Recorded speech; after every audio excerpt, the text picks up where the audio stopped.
Vulpea, cioara și cașcavalul. O vulpe lihnită de foame alerga prin pădure și căuta ceva de mâncare. Îi chiorăiau mațele de foame, dar n-a reușit să găsească sau să prindă nimic.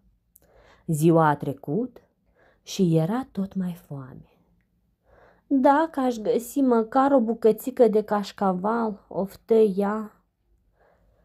Între timp, o cioară care furase de undeva o bucată de cașcaval se așezase pe o creangă de copac și se pregătea să se ospăteze.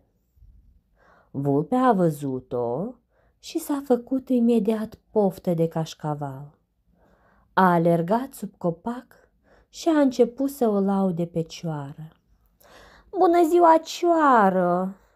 Nici nu știi ce fericită sunt să te revăd după atâta timp.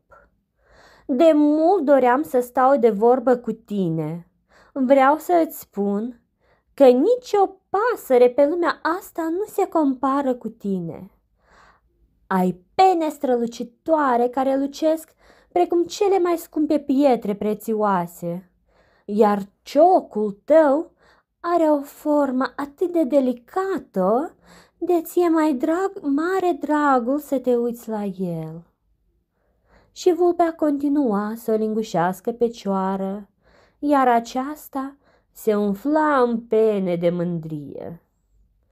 "Păcat numai că nu ai și glas frumos. Se spune că e răgușit și nici nu știi să cânți prea bine," a continuat vulpea cea vicleană. "Altfel, ai fi chiar regina regatului păsăresc."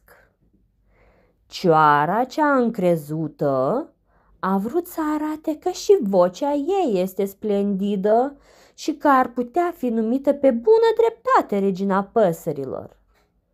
A deschis ciocul ca să cârie și să-i arate vulpii ce voce frumoasă are. Atunci cașcavalul i-a căzut din cioc și a aterizat exact la picioarele vulpii. Aceasta l-a înhățat și a fugit cu el. Morală: să nu crezi niciodată ce spun lingușitorii.